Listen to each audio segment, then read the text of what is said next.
কচুরমুখী দিয়ে ইলিশ মাছ তো খুব মজার একটা খাবার, কিন্তু কচুরমুখী দিয়ে চিংড়ি মাছটাও কিন্তু কম যায় না। আসসালামু আলাইকুম, কেমন আছেন সবাই? আশা করছি ভালো আছেন। আমি আলহামদুলিল্লাহ ভালো আছি। তো আজকে নতুন আরেকটা রেসিপি নিয়ে হাজির হয়ে গেলাম।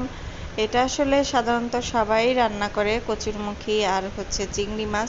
তো আমি কচুরমুখী আর চিংড়ি মাছ দিয়ে মনে হয় এই প্রথমই রান্না করলাম, আর আলহামদুলিল্লাহ খেতে অনেক মজা হয়েছিল। সেটাই আপনাদের সাথে শেয়ার করব। আশা করছি সবাই ফুল ভিডিওটাই দেখবেন। তো আমি যেটা করি বরাবরের মতো, ঝোল তরকারি রান্না করতে গেলে আমি একটু জিরা এবং পেঁয়াজ ভেজে উঠিয়ে নেই, সেটাই করছি। জিরাটা ভেজে আমি নামিয়ে নিলাম, আর এখানে তেল দিয়ে কড়াইতে তারপরে দিয়ে দিলাম পেঁয়াজ কুচি। পেঁয়াজটা ভাজা হয়ে গেলে আমি উঠিয়ে নিলাম। এদিকে চিংড়ি মাছ পরিষ্কার করে আমি লবণ এবং হলুদ দিয়ে মেখে রেখেছিলাম, এটা দিয়ে দিব। দিয়ে তেলে একটু ভেজে নিব, কারণ চিংড়ি মাছটা একটু ভাজা ভাজা হলে আমার কাছে খেতে ভালো লাগে। আমি একবারে মশলার ভিতরে কখনো চিংড়ি মাছ দেই না, তেলে আগে চিংড়ি মাছটা একটু ভেজে নিলে এটার ফ্লেভারটাও অনেক সুন্দর আসে। তো যাই হোক, আমি এখানে মাছটা ভেজে নিলাম, নিয়ে এবার আমি এর ভিতরে একটু বাটা মশলা দিয়ে দিব। এখানে আছে পেঁয়াজ এবং রসুন বাটা দিয়ে মাছটা ভালো করে কষিয়ে নিয়ে তারপরে আমি সব গুঁড়া মশলাটা দিয়ে দিলাম। আসলে এটা স্কিপ হয়ে গিয়েছিল, ভিডিওটা অফ হয়েছিল, আমি খেয়াল করিনি।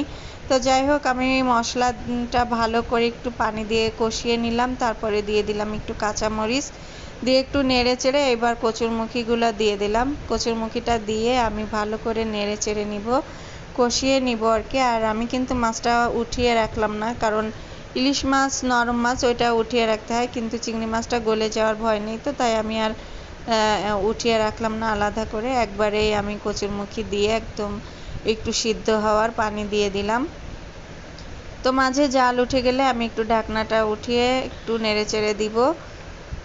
এখানে সুন্দর করে একটু নেড়ে চেড়ে আবারও আমি ঢাকনা দিয়ে ঢেকে রান্না করে নেব পানি শুকিয়ে আসা পর্যন্ত।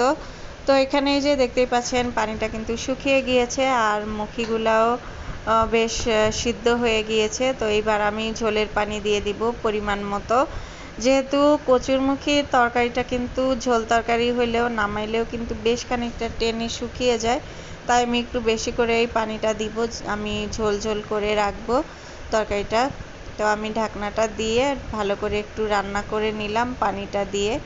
তো রান্না করার পরে আমি যে মশলাটা এখন দিব, এই যে জিরা এবং পেঁয়াজ আর একটু শুকনো ঝাল ভেজে উঠিয়ে রেখেছিলাম, ওইটার মধ্যে দিয়ে দিলাম। এটা আসলে কি আর বলবো, সবসময় বলে থাকি, এটা দিলে তরকারির স্বাদটা দ্বিগুণ বেড়ে যায়। তো যাই হোক, আমার তরকারিটা কিন্তু রান্না হয়ে গিয়েছে, এবার আমি নামিয়ে নিব।